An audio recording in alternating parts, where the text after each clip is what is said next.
1, 2, 3. Thank you for being here with us. The topic of the night is survivors, but in 3 different ways.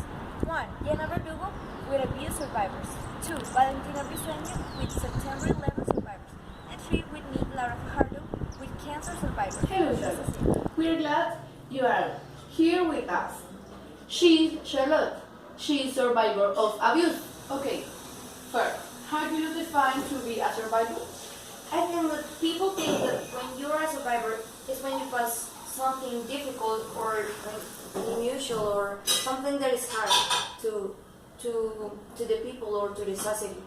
But when you pass through something like that, it's different. It's not like you see in the news a woman was abused by his husband. No, when you pass through something like that, it's really different. It's like you feel it. You feel the pain, not just physical, verbal, and sexual pain. I think it's not just hard to you. It's hard to your family, to your mom, to your daughter, your son, or your husband if it's not husband abuse, your dad, your environment, your friends. It's hard to everyone that is around you when you're abused or when someone that is your friend, is your dad, is your mom, is sexual abuse, verbal abuse, physical abuse, and sometimes we are abusers, but we don't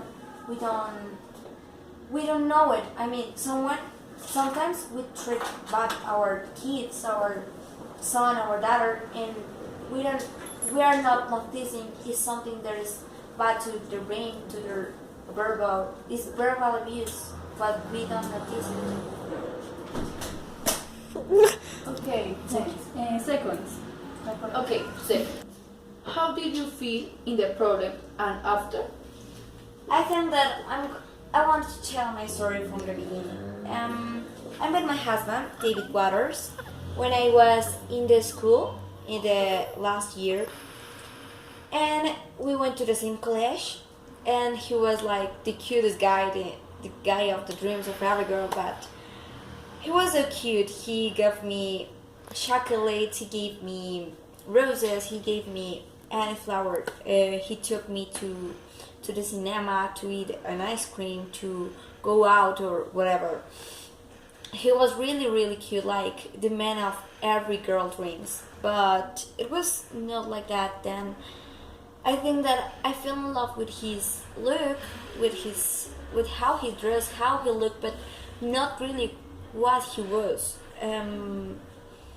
He at the beginning was so cute, so nice, everything like always, but you know what, I fell in love with him and I married him. I was so lucky. I think that I was the luckiest girl because I married David Waters, the cutest guy of my promotion when I was in the school, but you know, then it was so different. When we got married, I remember the day he tried to hit me once, and I was like, no, you won't hit me, and we forgot it all. But then the first time that he hit me,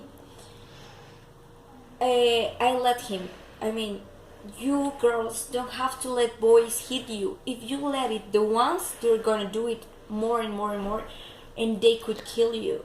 So if your boyfriend or your husband or whatever hits you one, you have to take it to the cops, to the police, because he're going to do it again and again and again. So he hit me that time, and I was like, okay, we can with this, we can against everything. We're married, we're strong, we're together, and I let it pass. So I tell it to my mom, and my mom was so angry, but I tell her that she had to promise me she won't tell it to anyone. When I was in the problem, I feel like I was alone. I feel like I was in a bubble and I couldn't tell it to anyone. I feel like it was just my problem and anyone couldn't do anything. But anyone that had the control and anyone that could make something, it was me. I had the control and I couldn't. So So I let it pass in you know after the problem that lasts like 10 years. He abused me sexually.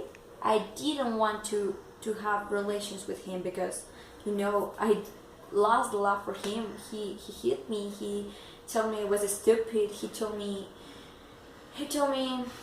I was so responsible. I couldn't do anything.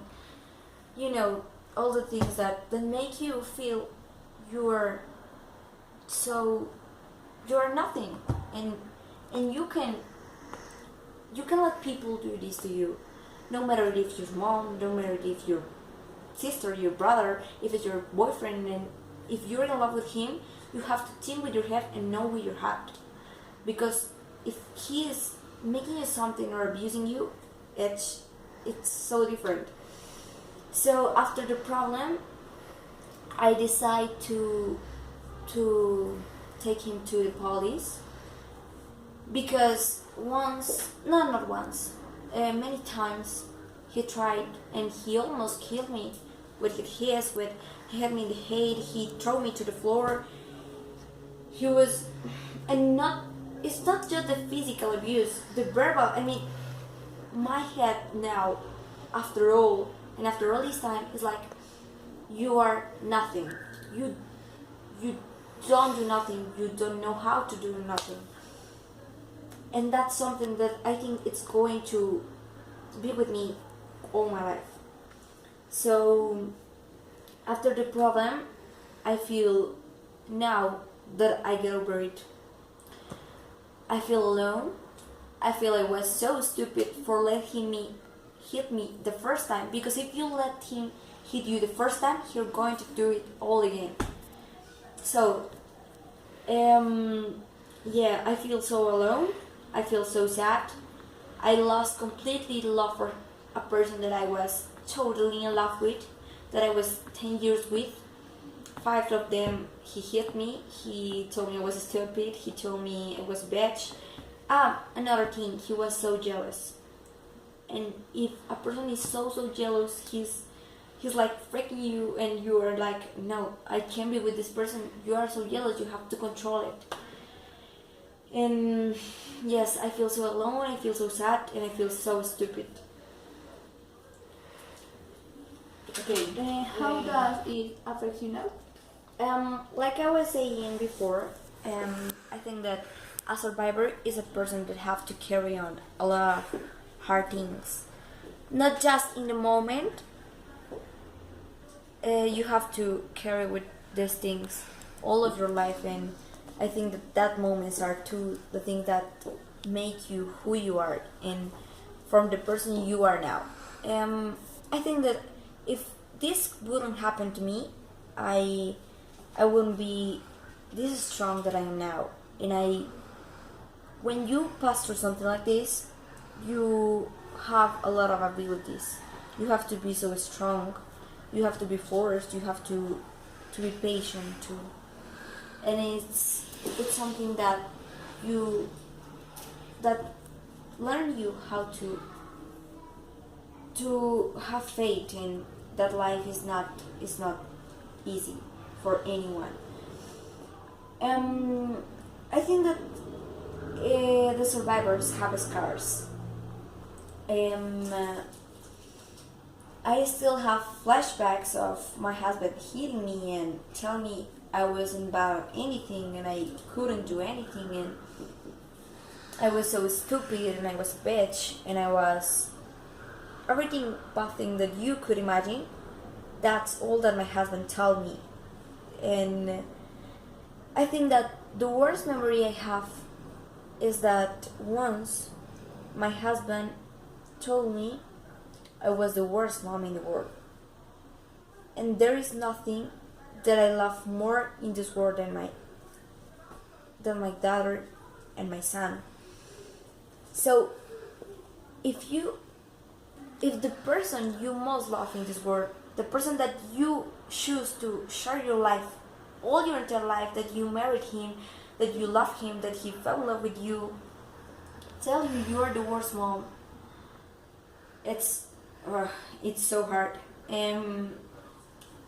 I think that is something that I will carry with, because everything, every word he told me, that I was stupid, that I was a bitch, that I couldn't do anything, that I was the worst mom, that I was the worst person, everything, it's still in my memory.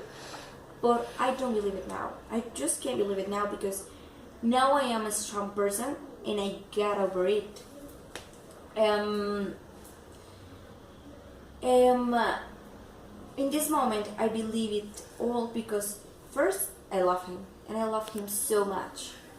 He was the love of my life. I mean, if you have a boyfriend and you want to marry him, how could you imagine that person is hitting you, is telling you you're a bitch? He was so jealous. He couldn't see a guy that looked at me in the street because he wanted to hit him, and I was like, oh, calm down. He's just a guy, and it's something that your partner, your boyfriend or whatever, makes you feel that uncomfortable that he's going to kill you. I think that these scars, I have them now. I have memories. I have like the flashback of everything he told me, everything he did, and it was not like abuse, verbal abuse, or physical abuse. He sexually abused me too. He wanted to have relationships with me, but obviously I didn't want anymore, because at the beginning I was so in love with him. But when a person hit you and tell you you're stupid and tell you a lot of stuff, you lost the love, and that's what happened to me. I lost completely lost the love for him. So I think that everything he did, everything he made for me, for our relationship, he gave me flowers, he took me here, then we married. Everything was like he fell in love with me, but he got obsessed with me. He really never loved me, he just was obsessed with me. And I think that, it affects me a lot now, because I have flashbacks, and it's something you can forget. You can forget that your husband was abusing you for almost 5 years. It's something you can forget, that the person you most love in this world, the person you are in love with, abused you. So yeah, it was so hard, but I think that that moments are the ones that make you strong, and that make you realize of a lot of things. Thank you. Okay, thank you. Una pregunta. No pude llorar, no sé, no, yo no pude. Pero My name is Diana Verdu. The psychological effects myself like a growth. It is very true that with the person become frail, with deep emotional depression, hurt yourself, and try to suicide. In the aspect sexual, in a traumatic or in a violent way the sexuality. It is not good in truth. The body is a well totally hurt. In the social scope, how to trust in the other has to chat about yourself. So a strong the street upper. The victim were to use to lose that values and adopt a social truth. Second, Valentina Briseño with September 11 survivors. hello, welcome to Tree. We are happy you are here. She's Taylor Lancaster, John's sister. Thank you for taking me here. I'm so happy to be here, Valentina, and I'm happy to be in Tree, telling my brother's business. Okay, first, what people around him did in that moment? I remember that in this moment he was like so shocked when he arrived home, I think we are always shocked because, your brother, imagine it, is in the Twin Towers 11 of September and is an attempt, and you are like, wow. So he was so shocked, but after days and days of shock that he passed by because it was so hard, he told us that the people jumped of the windows. I mean, he was in a 8th floor. He was no height, but people was so shocked. They jumped by the window, so they killed themselves totally. What did you do? John is so calm down. So he tried to count people, knowing in his own that they were going to die. But I know God made a miracle and he was alive. And thank you, God. But he tried to count people to help people to exit, to help women to exit, help a pregnant woman that was in his floor, and he could thank to God to exit, and he's alive. He's a survivor from the September 11 success. Okay, so did he ever in that moment throw himself by the window?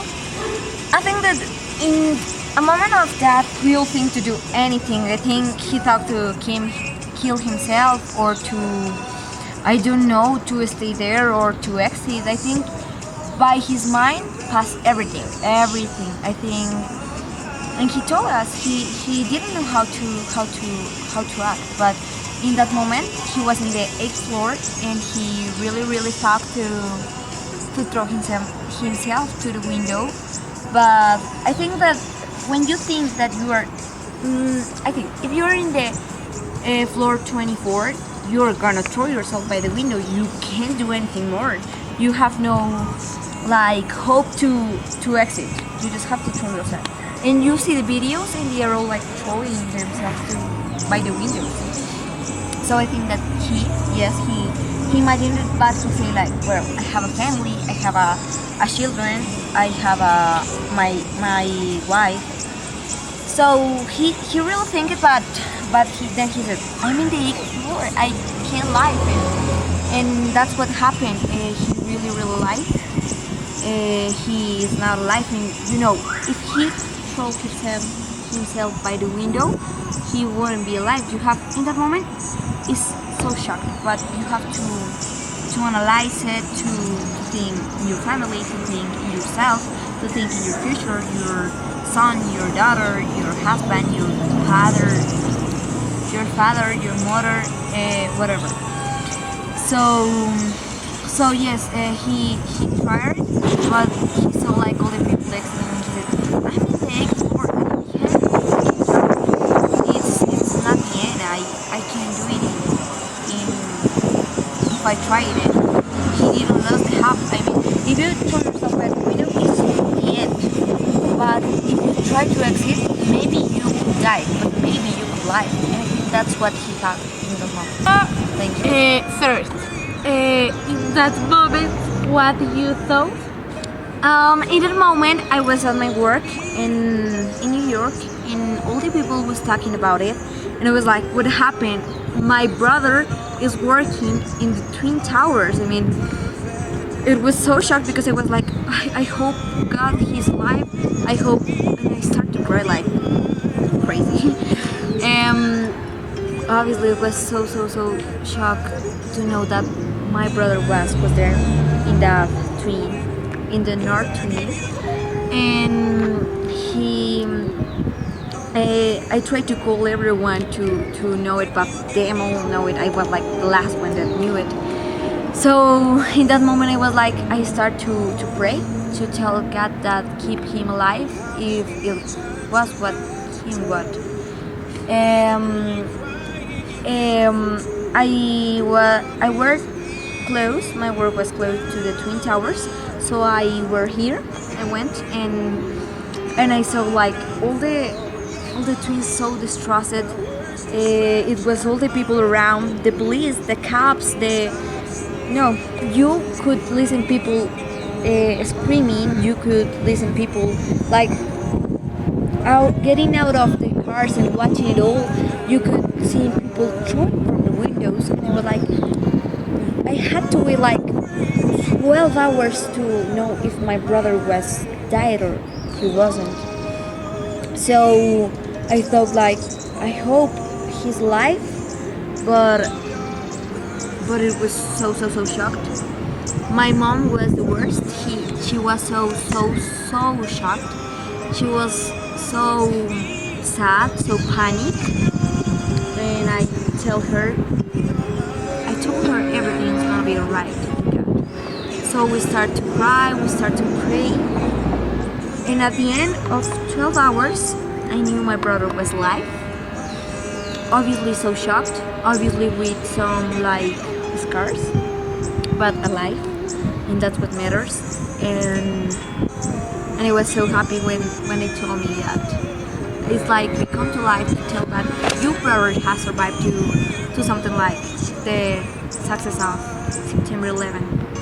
So it was so funny, but what I was told, it was what won, because if God want him to die in that moment, it would happen. But God want him to do something so important. He's gonna be an exitous, so exitous person, because he is a survivor and he survived today, September 11. God, I think that God have something so special to him. And thank you. And third, with me, Laura Fajardo, cancer survivors. Here it is. She survived cancer. Laura couldn't be here with us. Thank you for inviting me.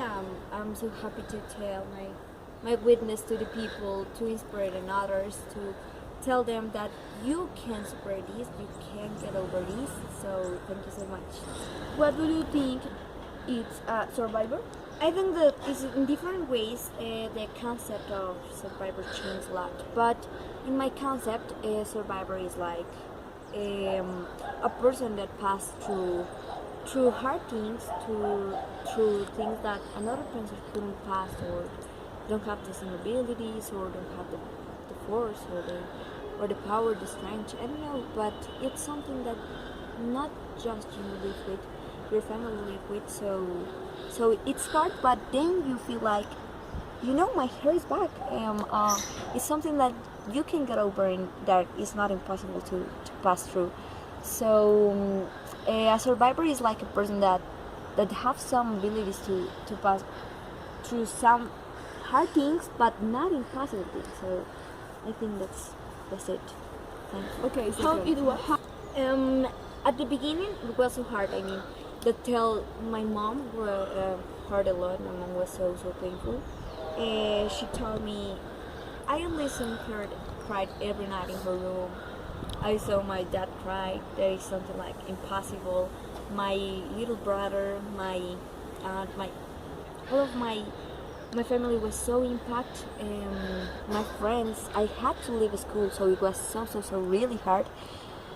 But I had to pass through. I was diagnosticated when I was 16 years old, and you look at me now. I'm 21 now, and I'm so alive. I have my hair back. I'm always like saying that, but it's something that I'm proud of. I am so happy. My family support me a lot, and they never lose hope on that, or in something that could never happen but really happened. It's something hard, but then once you pass through, it's like comfort. Is like, I survived the cancer. I passed through something that a lot of kids or teenagers or whatever haven't passed through. It's hard, but it's, I think that the worst thing is not have cancer at 16. The hard thing is to have a daughter with cancer, because my mom was the most beautiful mom in the world, the most strong, the most valued mom in the world, and the most brave, the same as me. Okay, sure. tell us a little of my story. Well, like I said before, I was there, 16 years old. I was in school. I had a lot of friends. I'm always like talking now. I'm always being loved, talking. But at the beginning it was so hard.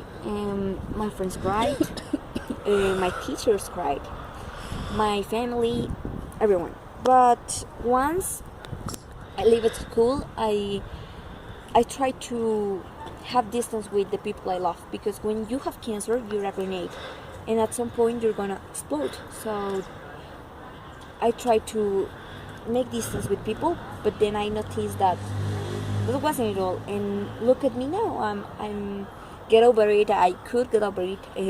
It's so hard at the beginning and in the moment, but then you're just like with the satisfaction that you get over it and you pass through. So now I am so grateful with God, and I am so thankful with myself because I never gave up. I cried a lot. I hard a lot. You don't know how hard is leukemia. That is what I had, cancer of leukemia cancer. That process is so hard.